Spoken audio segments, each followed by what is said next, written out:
अच्छा जी, आज हम डिस्कस करेंगे एंड्रॉयड में डेटा परसिस्टेंस के मुतालिक। डेटा परसिस्टेंस क्या है और एंड्रॉयड में कितने तरीके हैं डेटा परसिस्ट करने के, हम इन सब के बारे में डिस्कस करेंगे। लेकिन पहले ये कुछ छोटा आगे। अली भाई, मम्मा पास बाहर जाके खेलो।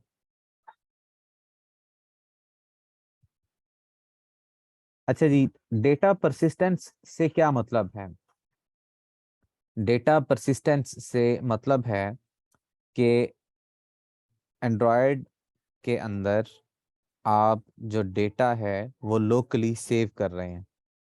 लोकली सेव करने से मतलब ये है कि आप किसी भी ऐसे तरीके से ऐप के अंदर डेटा सेव कर रहे हैं जिसे आप बाद में यूज कर सकें। और डेटा ऐप में सेव करने से क्या मतलब है? बड़े सादा लफ्जों में बात यह है कि अगर फर्ज कीजिए ये मेरे पास एक ऐप मैंने अभी यहाँ पे एंड्रॉयड स्टूडियो में रन की थी, मैं इसे दोबारा दोबारा रन करता हूँ। तो यहाँ पर आप कोई भी कैलकुलेशन करते हैं, आप कुछ भी डेटा लिखते हैं ऐप में, तो जैसे ही आप उस ऐप को क्लोज करते हैं तो वो सारे का सारा डेटा जो आपने लिखा होता है वो उड़ जाता है। तो हम ये चाह रहे हैं कि जो डेटा हमने लिखा है उसमें से जो डेटा हमें चाहिए वो डेटा जो है वो हम ऐप में सेव कर लें फॉर लेटर यूज। अगर हमें उसकी बाद में ज़रूरत है तो हम उस डेटा को ऐप में सेव कर लेंगे, सिस्टम में सेव कर लेंगे, और उसे बाद में अपनी ज़रूरत के मुताबिक जहां हमें ज़रूरत पड़ेगी वहां हम उस डेटा को यूज़ कर लेंगे। ठीक है जी। सो यहाँ पर ऐप रन की थी, ये मैंने ऐप रन की, यहाँ मैंने कुछ भी लिखा, और जैसे ही मैं इस ऐप को करूंगा क्लोज तो जो मैंने एडिट टेक्स्ट के अंदर डेटा लिखा था वो सारे का सारा डेटा उड़ गया, वो सारी की सारी स्टेट क्लियर होगी। ठीक है। अब मैं ये चाह रहा हूँ कि वो डेटा ऑफलाइन ऐप के अंदर सेव हो जाए। जब हम ऐप को दोबारा रन करें तो हम उस डेटा को निकाल कर इस्तेमाल कर सकें। इसकी एक एग्जाम्पल, उसे हम कहते हैं डेटा परसिस्टेंस, यानी कि ऐप के अंदर डेटा को सेव करना, इसे हम कहते हैं डेटा परसिस्टेंस। और इसकी कुछ साइंटिफिक डेफिनेशंस भी हैं, उन्हें भी हम देख लेते हैं। Sorry. persistence in computer science is defined the characteristics of state that outlives the process that created it।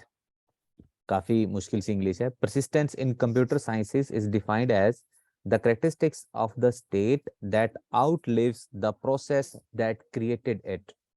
आप जरा इसे आसान भाषा में समझें तो परसिस्टेंस का मतलब ये है कि जो डेटा है वो अलग तौर पर सेव किया जाए उस प्रोसेस से जिस प्रोसेस ने उस डेटा को क्रिएट किया था।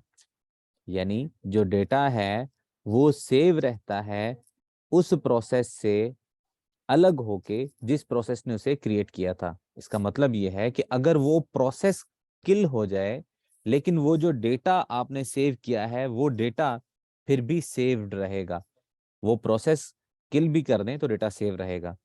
ठीक है। सो अब इस इंग्लिश को जरा एक बार दोबारा देखें। Persistence in computer sciences is defined as the characteristics of state. State से मतलब आप यहाँ पर डेटा ले सकते हैं। The characteristics of data that outlives, जो रहता है, जो अलग रहता है, the process that created it, उस प्रोसेस से जिसने इसे क्रिएट किया था। ठीक है। सो मेरे ख्याल में आप समझ गए होंगे कि डेटा परसिस्टेंट से मतलब ये है कि कुछ डेटा की स्टेट को सेव रखना उस प्रोसेस से हट के जिस प्रोसेस ने उसे क्रिएट किया था। वो प्रोसेस अगर किल हो भी जाए तो डेटा जो है वो फिर भी सिस्टम में मौजूद रहता है, वो सेव रहता है। So why it is important? Data is saved for later use like patient history, address book and many more. Data को क्यों सेव किया जाता है? ताकि मिसाल के तौर पे हम उसे दोबारा यूज़ कर सकें, जैसा कि पेशेंट की हिस्ट्री है या एड्रेस बुक है या उसकी कोई भी और एग्जांपल हो सकती है। सो इनमें से किसी वजह से भी जो डेटा है हम अपने पास अपने सिस्टम में सेव रखते हैं ताकि अगर हमें ज़रूरत हो, लेटर उसकी ज़रूरत पड़े तो हम उसे देख सकें। ठीक है जी, और कोई नहीं आया, उमर भी नहीं आया, खैर। सो नेक्स्ट है जी, ways to store data in Android studio. Android के अंदर डेटा सेव करने के कितने तरीके हैं? एंड्रॉयड के अंदर बहुत से तरीके हैं, जिनमें कॉमन ये हैं। एक है शेयर्ड प्रेफरेंसेस, एक है files, and the third one is SQLite database. So shared preferences क्या है, आप इसके बारे में हम पिछले लेक्चर में देख चुके हैं कि shared preferences is the way in which one can store and retrieve small amount of primitive data as key value pairs pair to a file on the device storage। यहाँ पर बहुत अच्छी डेफिनेशन लिखी है, ज़रा इसे अच्छे से समझें। शेयर्ड प्रेफरेंसेस एक ऐसा तरीका है जिसमें हम डेटा को सेव कर सकते हैं, डेटा को रिट्रीव कर सकते हैं, स्मॉल अमाउंट ऑफ डेटा, थोड़े से डेटा के लिए, of primitive data. Primitive data क्या होता है कि वो डेटा टाइप्स जो किसी भी लैंग्वेज में पहले से मौजूद होती हैं, जैसे स्ट्रिंग, इंटीजर, फ्लोट। ये जो डेटा टाइप्स हैं जो किसी लैंग्वेज का पहले से हिस्सा होती हैं, उन्हें हम प्रिमिटिव डेटा टाइप्स कहते हैं। तो कोई भी शेयर्ड प्रेफरेंसेस के अंदर हम small amount of data save कर सकते हैं, इंटीजर्स का, स्ट्रिंग्स का, या फ्लोट्स वगैरह का कोई भी डेटा हम की वैल्यू पेयर की सूरत में एक फाइल के अंदर डिवाइस स्टोरेज में सेव कर लेते हैं। ठीक है, और जो एक XML फाइल के अंदर सिस्टम के अंदर सेव हो जाती है, इसके बारे में हम पहले पढ़ चुके हैं और इसकी प्रैक्टिस भी कर चुके हैं। और uses of shared preferences, shared preferences को आमतौर पर कब इस्तेमाल किया जाता है? इसे आमतौर पर इस्तेमाल किया जाता है थोड़ा सा डेटा सेव करने के लिए, जैसे user ID, session information. Session information से मतलब ये है, आपने अक्सर देखा होगा कि जब आप किसी ऐप में लॉगिन करते हैं तो आपका एक सेशन क्रिएट हो जाता है। जब आप उस ऐप को दोबारा स्टार्ट करते हैं तो आपको बार बार लॉगिन नहीं करना पड़ता। जैसे व्हाट्सएप है, आप एक बार उस पर नंबर वेरीफाई करते हैं तो नेक्स्ट टाइम आपसे सिस्टम बार बार नंबर वेरीफाई नहीं करवाता, बल्कि ऐप के अंदर ले जाता है। इस तरह फेसबुक है, आप एक बार लॉगिन करते हैं, रिमेंबर मी करें तो वो हमेशा आप उसमें लॉगिन रहते हैं जब तक आप उसे लॉग आउट नहीं करते। इसी तरह जो थीम प्रेफरेंसेस हैं, जैसे आपने कोई ऐप इंस्टॉल की और उसमें जाके आपने कोई फॉन्ट चेंज किया, कोई कलर चेंज किया, तो ये जो इस तरह की छोटी छोटी इंफॉर्मेशन है, ये सारी की सारी सेव की जाती है शेयर्ड प्रेफरेंसेस में। ठीक है, सो एक बार फिर, शेयर्ड प्रेफरेंसेस को किस लिए इस्तेमाल करेंगे? ऑफलाइन डेटा स्टोर करने के लिए और स्मॉल अमाउंट ऑफ डेटा, थोड़ा सा डेटा सेव करने के लिए। ठीक है जी, नेक्स्ट है जी, इसके अलावा दूसरा मेथड है सेव डेटा इन फाइल्स। अगर हमारे पास लार्ज अमाउंट ऑफ डेटा हो तो हम उसे फाइल्स में भी सेव कर सकते हैं। We can save data in files as well. We can create various kinds of files like JPG, text, etc। हम किसी भी किस्म की जो फाइल अगर हम क्रिएट करना चाहें तो हम कर सकते हैं, और जिस तरह का हमें डेटा चाहिए होगा हम एक फाइल के अंदर भी अपना डेटा सेव कर सकते हैं। ठीक है जी, सो डेटा को फाइल्स में सेव करने से पहले हमें कुछ पॉइंट्स को अपने पास कंसिडर करना है। There are some similarities between Android file system and disk based file system of other platforms. In Android, we have many different ways to save app data. Some are, कुछ ये हैं। एक है app specific storage. अगर आपने एक file save करनी है तो पहले ये समझ लें कि वो फाइल कहाँ सेव होगी। वो फाइल डेफिनेटली आपके फ़ोन की स्टोरेज में सेव होगी। ठीक है, सो स्टोरेज जो है वो 3-4 तरह की है। उनमें से एक है app specific storage. App specific storage एक ऐसी स्टोरेज है, यानी कि इसमें जो फाइल्स होंगी वो सिर्फ और सिर्फ इसी ऐप के अंदर ही शो होंगी, इसी ऐप के अंदर ही नजर आएंगी, इनसे बाहर वो नजर नहीं आएंगी। ठीक है, एक है शेयर्ड स्टोरेज, आप इसके नाम से समझ गए होंगे कि ये है एक शेयर्ड स्टोरेज। अगर आप चाहते हैं कि आप एक ऐसी फाइल बनाएं जिसका डेटा दूसरी एप्स भी सेव कर देख सकें, तो उसे हम क्या करेंगे, शेयर्ड स्टोरेज में सेव करेंगे। मिसाल के तौर पे आज से काफ़ी अरसा पहले जब व्हाट्सएप पर कोई मैसेज आता था तो कोई पिक्चर आती थी तो वो पिक्चर साथ ही गैलरी में भी सेव हो जाती थी। लेकिन आजकल ऐसा नहीं होता। आजकल वो जो इमेजेस हैं वो सारी की सारी कहाँ रहती हैं, वो सिर्फ व्हाट्सएप ऐप के अंदर ही रहती हैं। ठीक है, यानी कि वो जो फाइल्स हैं वो स्टोरेज में सेव्ड तो हैं, लेकिन वो ऐप स्पेसिफिक स्टोरेज में हैं, इसीलिए वो इमेजेस जो हैं वो आपको सिर्फ व्हाट्सएप के अंदर ही नजर आती हैं, गैलरी में नजर नहीं आती। इससे पहले, आज से काफी अर्सा पहले, व्हाट्सएप क्या करता था कि जितनी भी इमेजेस थी उन्हें एक शेयर्ड स्टोरेज यानी गैलरी में सेव करता था। सो शेयर्ड स्टोरेज होने की वजह से उन पिक्चर्स को जो आपको व्हाट्सएप पर मिली हैं वो यानी आप गैलरी में भी देख सकते थे, और अगर कोई दूसरी ऐप उन पिक्चर्स को देखना चाहे तो देख भी सकती थी। सो इसके अलावा है file saved in internal storage. आप फाइल्स को इंटरनल स्टोरेज में भी सेव कर सकते हैं एंड एक्सटर्नल स्टोरेज में भी सेव कर सकते हैं। अब ये इंटरनल और एक्सटर्नल क्या है, मेरे ख्याल में बहुत से लोग आप में से समझते होंगे। इंटरनल स्टोरेज फोन की वो स्टोरेज है। कोई मैसेज आया है, क्या मैसेज है जी, इसे देखने पहले।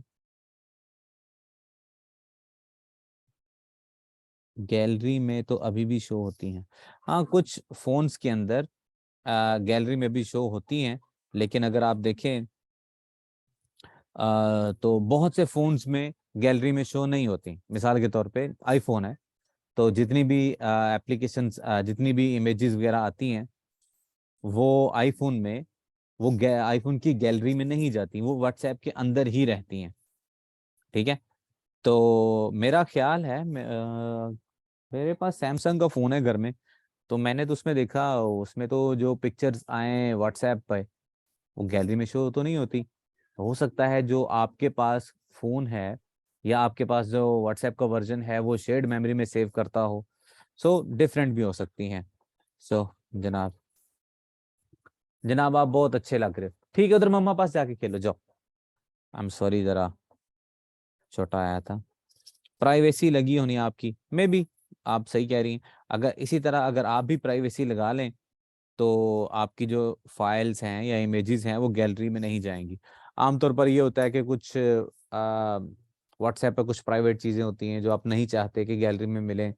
सो lots of things to be discuss here. So file saved in internal storage. अच्छा जी, फिर एक मैसेज आया, जरा देख लें ये क्या कहते हैं। मीडिया विजिबल ऑप्शन होते हैं, हाँ इस तरह की ऑप्शंस होती हैं। सो अगर आप उसे मीडिया विजिबिलिटी प्राइवेट कर देंगे तो वो जो आपकी इमेजेस हैं वो सिर्फ व्हाट्सएप में ही रहेंगी। यानी उस सूरत में सिस्टम क्या करेगा, फाइल्स को ऐप स्पेसिफिक स्टोरेज में सेव करेगा, और अगर आप मीडिया विजिबिलिटी को ओपन कर देते हैं तब सिस्टम क्या करेगा कि आपकी उन्हीं इमेजेस को शेयर्ड स्टोरेज में सेव करेगा। तो आई होप कि आप समझ गए होंगे कि ऐप स्पेसिफिक स्टोरेज और शेयर्ड स्टोरेज दोनों में क्या फ़र्क है। ऐप स्पेसिफिक से मतलब वो डेटा जो इसी ऐप में ही रहेगा, सिर्फ इसी ऐप को ही नजर आएगा। और शेयर्ड स्टोरेज से मतलब ऐसी स्टोरेज जो बाकी ऐप्स भी आपस में शेयर करती होंगी। टेक्स्ट है जी, file saved in internal storage. Internal storage से मतलब ये है, या पहले हम एक्सटर्नल को अगर समझ लें तो एक्सटर्नल से आपने देखा होगा बहुत से एंड्रॉयड फ़ोन्स के अंदर हम मेमोरी कार्ड भी डाल सकते हैं। तो मेमोरी कार्ड एक्सटर्नल स्टोरेज है, जबकि वो मेमोरी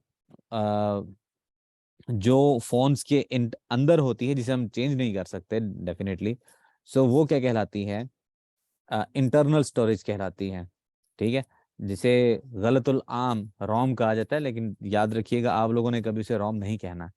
सो इंटरनल स्टोरेज यानी कि फ़ोन की अपनी मेमोरी, और एक्सटर्नल स्टोरेज से मतलब फ़ोन के अंदर लगा हुआ मेमोरी कार्ड, वो कहलाएगा एक्सटर्नल स्टोरेज। सो अगर आपने इंटरनल स्टोरेज या अगर आप चाहें तो आप एक्सटर्नल स्टोरेज पर भी डेटा सेव कर सकते हैं, और अगर आप चाहें तो फाइल्स का डेटा इंटरनल स्टोरेज पर भी सेव कर सकते हैं। इनसे पहले आपको मैनिफेस्ट के अंदर परमिशंस लिखनी पड़ेंगी कि आप मैनिफेस्ट में जाएंगे, वहाँ पर जाकर आप ये परमिशंस लिखेंगे कि ये ऐप जो है वो परमिशंस को यूज़ करती है, read external storage and right external storage. ठीक है, सो इसकी भी अभी हम एक एग्जांपल लेंगे। अगर आप एक्सटर्नल स्टोरेज पर काम कर रहे हैं तो आपको इस तरह की कुछ परमिशंस जो हैं वो मैनिफेस्ट के अंदर लिखनी पड़ेंगी। अब ये परमिशंस और मैनिफेस्ट क्या होता है हम पहले से डिस्कस कर चुके हैं। ठीक है जी। सो इससे पहले कि हम थोड़ा आगे चलें, मैं आपको एक छोटी सी मिसाल के तौर पर एक ऐप दिखाता हूँ जिसमें हम क्या कर रहे हैं कि हम डेटा को, जो डेटा हमने लिखा है उसे हम सिस्टम में सेव कर रहे हैं, और दूसरे बटन के क्लिक पे उस सेव्ड फाइल्स में से, उस सेव्ड फाइल में से डेटा निकाल कर उस डेटा को हम यूज कर रहे हैं जिस तरह भी हम चाहते हैं। ठीक है जी। सो उसके लिए चूंकि कोड काफी लंबा है इसलिए मैंने कुछ पहले से लिखा हुआ है, तो मैं आप लोगों को एक्सप्लेन कर देता हूँ। सो यहाँ पर जनाब ये है मेरे पास एक इसकी XML फाइल है जिसके अंदर एक एडिट टेक्स्ट है और दो बटन्स हैं। एक टेक्स्ट व्यू है, एक एडिट टेक्स्ट है और दो बटन्स हैं। सो टेक्स्ट व्यू की आईडी डबल T है, एडिट टेक्स्ट की ED, और एक बटन जिसके ऊपर लिखा है सेव और उसकी आईडी है सेट, और एक दूसरा बटन जिसकी आईडी है गेट और उसके ऊपर लिखा हुआ है गेट। ठीक है जी। सो और उसके बाद अगर हम आते हैं मेन एक्टिविटी के अंदर, तो आप जानते हैं यहाँ पर हमने 3 वेरिएबल्स बनाए और बाद में हमने उन्हें फाइंड व्यू बाय आईडी का ये प्रोसेस किया, और उसके बाद अब मैंने यहाँ पर 2 क्लिक लिसनर लगाए। अब इनके अंदर क्या काम हो रहा है यहाँ पर ये देखिए, जो सेट फंक्शन है, सेट का जो ऑन क्लिक लिसनर है उसके अंदर मैंने ये एक फंक्शन लिखा है राइट टू फाइल, जिसमें हम सबसे पहले ये बताते हैं कि जो डेटा हम देंगे ये वाला डेटा सेव करना है, और उसका कॉन्टेक्स्ट हम मेन एक्टिविटी पास करते हैं। और गेट के अंदर हम क्या कर रहे हैं, रीड फ्रॉम फाइल। सो ये फंक्शंस नीचे लिखे हुए हैं, ये क्या है मैं अभी आपको एक्सप्लेन करता हूँ। सो राइट टू फाइल एक फंक्शन है जो पहले डेटा लेगा और कॉन्टेक्स्ट लेगा और जाके इस फाइल पर डेटा को लिख देगा। हाँ जी मैं सही पढ़ा रहा हूँ, आप जाओ मम्मा पास बस। अच्छा ठीक है ना, मम्मा से ले लो जाओ, आई एम सॉरी। और उसके बाद है जी रीड फ्रॉम फाइल, ये फंक्शन क्या करेगा, फाइल को रीड करेगा। तो अभी हम समझते हैं कि ये जो राइट टू फाइल फंक्शन है ये कैसे काम कर रहा है। अब जरा इसे देखिए। सो सबसे पहले तो बात यह है कि ट्राई कैच के अंदर लिखा हुआ है, आप ये बात जानते हैं जावा के अंदर, या इससे पहले आपने ऊप में पढ़ा होगा कि अगर कुछ एक्सेप्शंस आए तो उन्हें उसके लिए हम क्या करते हैं, ट्राई कैच में लिखते हैं। सो फर्ज कीजिए कि आप एक फाइल लिखने की कोशिश कर रहे हैं और सिस्टम के अंदर मेमोरी ही नहीं है। ठीक है, सो ऐप क्रैश होने के बजाय इस एक्सेप्शन में आ जाएगी और ये वाली जो चीज़ है इसे लॉग कर देगी, या आपने जो भी काम यहाँ पर लिखा होगा वो उसे चला देगी। ठीक है, सो अगर चलता है, अगर ये सारा सिस्टम चलता है तो इसमें आप ये देखिए, आउटपुट स्ट्रीम राइटर एक क्लास है जो फाइल्स को, आप इसके जैसे कि नाम से सुन रहे हैं कि ये आउटपुट स्ट्रीम राइटर है, ये एक ऐसी क्लास है जो फाइल्स को क्रिएट करती है, जो फाइल्स को आउटपुट करती है। ठीक है, so output stream writer, new stream writer, तो उसके अंदर हमने क्या किया, कॉन्टेक्स्ट में ओपन फाइल आउटपुट, और उसके अंदर ये जो है ये हमने इस नाम से, ये नाम लिखा है कि इस नाम से वो फाइल सेव होनी चाहिए, config.txt, और उसके बाद मोड प्राइवेट है। आप जानते हैं पहले हमने शेड प्रेफरेंसेस के अंदर पढ़ा था, मोड प्राइवेट से मतलब कि ये एक ऐसा मोड है जिस इस फाइल को दूसरी एप्स जो है वो रीड नहीं कर सकेंगी। और उसके बाद जनाब हमने क्या किया, आउटपुट स्ट्रीम राइटर को ये डेटा दिया जो हमने ऊपर से पहले से डेटा पास किया था, वो डेटा उसने राइट कर दिया, और उसके बाद हमने उसे क्लोज कर दिया, उसने उस फाइल को लिखना क्लोज कर दिया, राइटिंग कंप्लीट होगी। ठीक है जी। तो सिर्फ ये 3 लाइंस ऑफ कोड की मदद से आप क्या कर सकते हैं कि आप एक TXT फाइल में अपना डेटा सेव कर सकते हैं। ठीक है जी। सो ये डेटा कहाँ से आएगा, ये डेटा वो होगा जो हमने यहाँ पर पहले पास किया होगा, और नेक्स्ट कॉन्टेक्स्ट है। ठीक है जी। सो नेक्स्ट हम आते हैं जी, ये जो हमारा गेट का फंक्शन था इस पे अगर हम क्लिक करते हैं तो ये चलता है रीड फ्रॉम फाइल, और रीड फ्रॉम फाइल में अगर हम आए तो सबसे पहले एक खाली स्ट्रिंग है, और उसके बाद जिस तरह यहाँ पर था आउटपुट स्ट्रीम राइटर, इसी तरह यहाँ पर है इनपुट स्ट्रीम। और उसे हमने कहा है कि इस नाम की फाइल को ओपन करो। अब आप देखें ये वही नाम है जो नाम हमने यहाँ पर दिया हुआ है। तो वो क्या काम करेगा, इस नाम की फाइल को ओपन करेगा। वंस अगेन ये ट्राई कैश में है। तो अगर आप कुछ ऐसा करते हैं कि यहाँ पर फाइल नेम कुछ और होता है, यहाँ पर फाइल नेम कुछ और होता है, तो ये इस नाम की उसे फाइल नहीं मिलेगी। तो सिस्टम क्या करेगा, वो इस एक्सेप्शन में आ जाएगा और इस एक्सेप्शन में आके बताएगा कि जनाब आप इस नाम की फाइल जो है वो नहीं मिली, फाइल नॉट फाउंड, या जो भी आपने किया होगा वो यहाँ पर चल जाएगा। ठीक है। So if input stream not null, तो उसे यानी कि यहाँ पर चेक किया जा रहा है कि यहाँ पर फाइल खाली है। अगर वो खाली नहीं है तब क्या काम करें, इनपुट स्ट्रीम रीडर, जिस तरह यहाँ पर इनपुट स्ट्रीम राइटर था इसी तरह यहाँ पर इनपुट स्ट्रीम रीडर है, जो दूसरी स्ट्रीम से, दूसरे सोर्स से आए डेटा को रीड करेगा।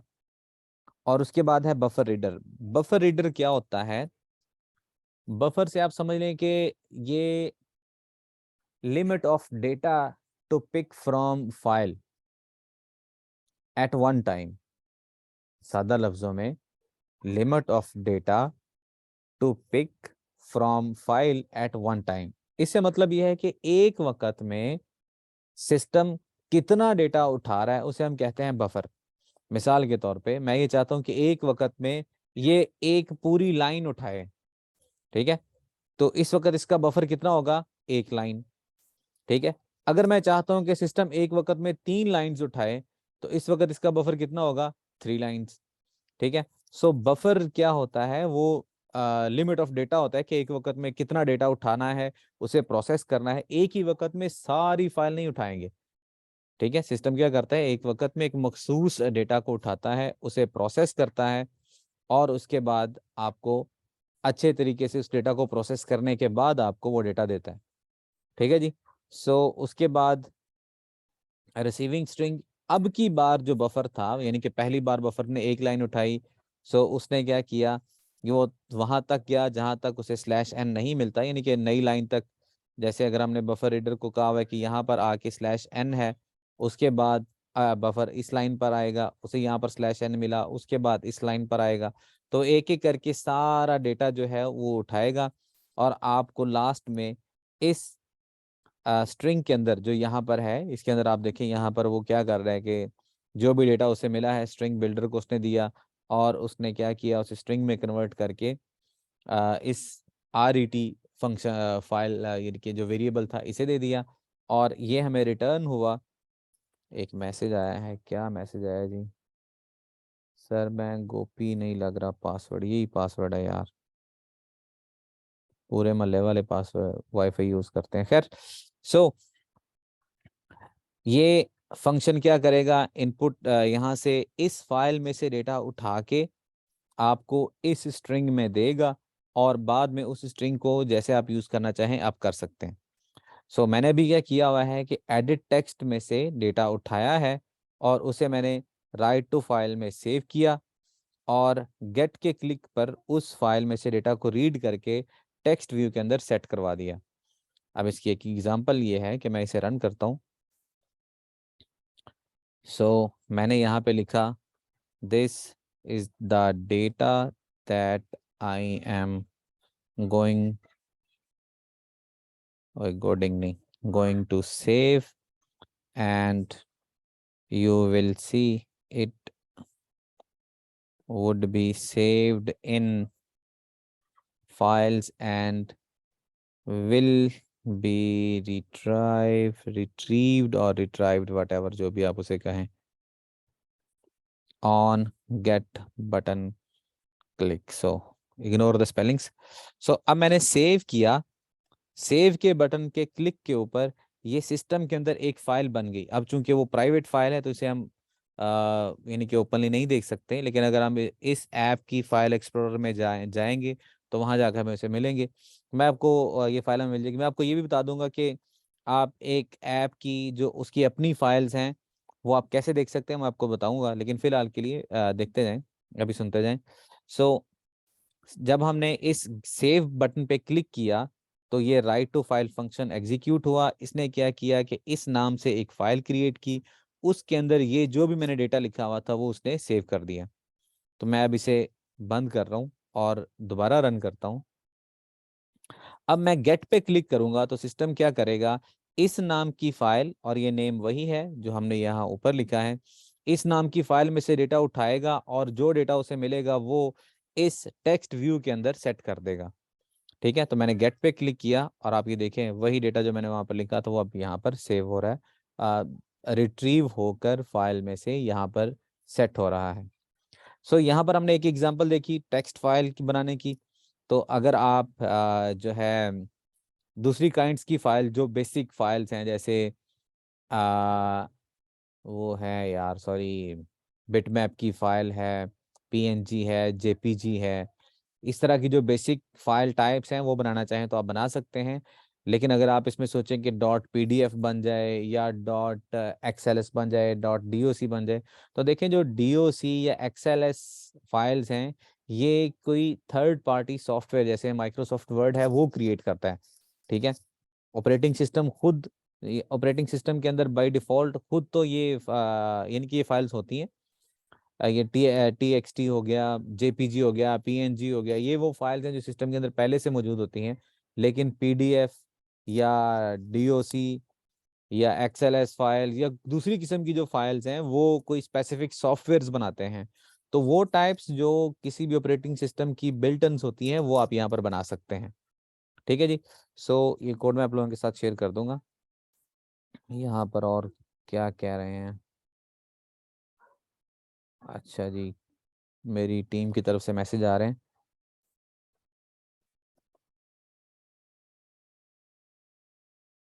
तो इनके साथ मैं बाद में बात करता हूँ। खैर, सो ये एक हमने यहाँ पर एक छोटी सी एग्जांपल देखी कि किस तरीके से आप टेक्स्ट फाइल्स में डेटा को सेव कर सकते हैं और उसे रिट्रीव कर सकते हैं। ठीक है जी। सो ये दूसरा तरीका था सिस्टम में डेटा को सेव करने का। इससे पहले हमने शेयर्ड प्रेफरेंसेस को पढ़ा और अब हमने देखा फाइल्स को। सो नेक्स्ट नेक्स्ट जो है वो है जी एसक्यूलाइट डेटाबेस। सो एसक्यूलाइट डेटाबेस किस लिए हम इस्तेमाल करेंगे, whenever an application needs to store large amount of data, then using SQLite is more preferable than other repository like shared preferences or saving data in files। जब आपके पास large amount of data हो तब आप क्या करेंगे, files या shared preferences के बजाय आप SQLite डेटाबेस को यूज करेंगे। ठीक है, सो 10 मिनट्स बाकी रह गए हैं, सो खैर इतना काफी है। So Android has a built-in SQLite database implementation. It is available locally over the device, mobile or tablet and contain data in text format. इसके अंदर आप text format में डेटा सेव कर सकते हैं, बाकी फॉर्मेट्स और भी होते हैं लेकिन आमतौर पर वो टेक्स्ट फॉर्मेट में होता है। खैर, सो SQLite डेटाबेस अगर देखिए जब आपने वेब डेवलपमेंट का पढ़ा था तो उसके लिए आपने क्या किया था, MySQL, PHP MySQL वगैरह को इंस्टॉल किया था। तो आपको SQLite यूज करने के लिए थर्ड पार्टी सॉफ्टवेयर यूज करने की जरूरत नहीं है। आप डायरेक्ट ही, यानी कि हर ऐप के अंदर SQLite की इम्प्लीमेंटेशन पहले से मौजूद है, आपने उसे बस इस्तेमाल करना है अपनी जरूरत के मुताबिक। So what is SQLite? SQLite is a C language library that implements a small, fast, self-contained, high reliability, full featured SQL database engine। ये छोटा है लेकिन इंतहाई फास्ट है, एक डेटाबेस इंजन है, इसके अंदर आप डेटा को सेव कर सकते हैं। SQLite is the most SQLite is the most used database engine in the world. ये मोबाइल वर्ल्ड में इस्तेमाल होने वाला सबसे ज्यादा इंजन है। SQLite is built into small mobile phones most computers and comes bundled aside countless other applications that people use every day। आप जो एप्लीकेशन इस्तेमाल कर रहे हैं उनमें से आप यूं समझ सकते हैं कि ऑलमोस्ट हर एप्लीकेशन के अंदर जिसके अंदर मल्टीपल डेटा आ रहा है उनके अंदर SQLite यूज हो रही है। चाहे आप वो आपकी जो कॉन्टेक्ट्स ऐप है उसके अंदर भी जो डेटा है वो SQLite डेटाबेस में सेव हो रहा है। जो आपके व्हाट्सएप मैसेजेस हैं उनके बैकएंड पर भी SQLite डेटाबेस यूज हो रही है। ठीक है, इसी तरह कोई भी एप्लीकेशन जो आप इस्तेमाल कर रहे हैं जिसके अंदर डेटा सेव हो रहा है, जैसे आपकी सिंपल मैसेजेस की एप्लीकेशन है उसके अंदर भी SQLite डेटाबेस है। आपकी जो कॉल लॉग की एप्लीकेशन है उसके अंदर भी SQLite डेटाबेस है। So how SQLite works? SQLite works just like any other database. ये बिल हाँ नहीं, SQLite बिल्कुल किसी भी आम दूसरी डेटाबेस की तरह काम करता है। It saves in relational matter in saves data in relational manners. ये डेटा को रिलेशनल मैनर्स में सेव करता है। इसमें टेबल्स क्रिएट होते हैं और हम जो बेसिक SQL क्यूरीज हैं उन्हीं को यूज़ करेंगे बेसिक CRUD ऑपरेशंस को परफॉर्म करने के लिए।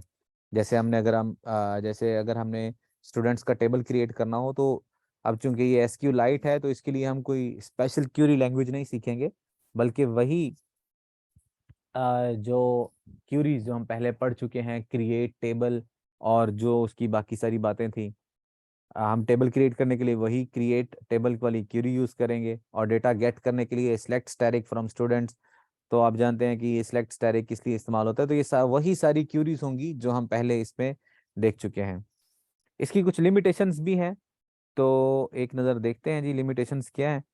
ऐसे जब आप लिमिटेशंस देखेंगे तो आप कहेंगे कि ये क्या मजाक है।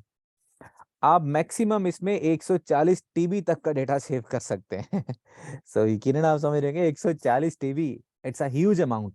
लेकिन उस सूरत में सोचिए जब आप पूरी दुनिया का डेटा सेव कर रहे हो तो डेफिनेटली वो 140 TB का तो नहीं होगा ना, वो तो उससे बढ़ जाएगा ना। या जिस तरह इस वक्त फेसबुक का डेटा है तो वो तो 140 TB से ज्यादा है ना। सो इस चीज को ध्यान में रखिएगा कि आप SQLite के अंदर मैक्सिमम 140 TB का डेटा सेव कर सकते हैं। नेक्स्ट है जी maximum number of attached database. आप इसमें मैक्सिमम 125 डेटाबेस अटैचमेंट्स कर सकते हैं। ठीक है जी। और उसके बाद जो नंबर ऑफ पेजेस हैं वो इतना मैक्स नंबर ऑफ पेजेस है, इससे बढ़ के आप नंबर ऑफ पेजेस पे नहीं आ सकते। अब ये पता नहीं कितना है कायदे से, बस 21 करोड़ के करीब पेजेस हैं। सो अगर आप एक पर्सनल लेवल पर देखें, एक छोटी एप्लीकेशन लेवल पर देखें, तो 140 TB is a huge amount. ठीक है, this number of connection is huge amount. But अगर आप कल को SQLite को यूज करने के बारे में सोचते हैं किसी ऐसी फर्म में जिसने बहुत ज्यादा डेटा को सेव करना हो, जैसे पूरे पाकिस्तान का कोई डेटा आपने सेव करना हो, पूरे पाकिस्तान के सारे बैंक्स का डेटा आपने सेव करना हो, ठीक है, या और मर्दमशुमारी वाला का जो डेटा है वो करना हो, या नादरा जैसा डेटा है वो करना हो, तो डेफिनेटली वो डेटा इससे बढ़ जाएगा। तो वहां पर ये सूटेबल नहीं रहेगी। ठीक है जी। सो यहाँ पर आप देख सकते हैं कि एक टेबल के अंदर आप maximum number of rose in a table can be 264। एक टेबल के अंदर आप 264 रोज ला सकते हैं। That is very very limited. ठीक है। So maximum number of columns, आप एक कॉलम के अंदर 32,767 तक के जो कॉलम्स है वो ला सकते हैं। ठीक है। सो आप इससे अंदाजा लगा सकते हैं कि अगर आपके पास आपने एक टेबल बनाया है स्टूडेंट्स का और उसके अंदर 500 स्टूडेंट्स का डेटा आना हो, तो आप एक ही टेबल के अंदर 500 स्टूडेंट्स का डेटा सेव नहीं कर सकते, बल्कि 264 तक का सेव कर सकते हैं। इससे बड़े के लिए आपको मल्टीपल टेबल्स बनाने पड़ेंगे। ठीक है जी। सो इस तरह कुछ इसकी लिमिटेशंस हैं, वो आपको हमेशा ज़हन में रखनी होंगी। सो आप एक टेबल के अंदर में एक क्यूरी के अंदर 64 टेबल्स को आपस में ज्वाइन कर सकते हैं। Number of tables can be what ever you want, but एक क्यूरी के अंदर जो उसके ज्वाइंट्स हैं उन्हें आप 64 से ज़्यादा इंक्रीज नहीं कर सकते। सो इस तरह कुछ इसकी लिमिटेशंस है कि मैंने लिंक इसमें दिया, आप उसे पढ़िएगा और उसके अंदर आपको कुछ और इन्फॉर्मेशन भी मिलेगी। और नेक्स्ट है जी better way to use SQLite। SQLite को यूज करने के बेटर वेज क्या हैं? We can use basic implementations of SQLite, which is a bit complex and lengthy process. जो SQLite की बेसिक इम्प्लीमेंटेशन है जो सिस्टम के अंदर पहले से मौजूद है वो थोड़ी लेंथी है, थोड़ी सी कॉम्प्लेक्स है, but there are third party libraries which make it easy to use SQLite database like Room, Green DOA, DAO, Realm, DBflow and many more. इस तरह बहुत सी थर्ड पार्टी लाइब्रेरीज हैं जिन्हें आप यूज करके SQLite को बेहतर तरीके से इस्तेमाल कर सकते हैं। लेकिन पहले हम ये समझेंगे कि बेसिक SQLite किस तरह इस्तेमाल होती है, उसके बाद फिर हम थर्ड पार्टी लाइब्रेरीज की तरफ जाएंगे, उस वक्त हमें उसकी बेटर अंडरस्टैंडिंग होगी। More on SQLite in next lecture. Meeting का ये टाइम ओवर हो रहा है, so if you have any question please ask.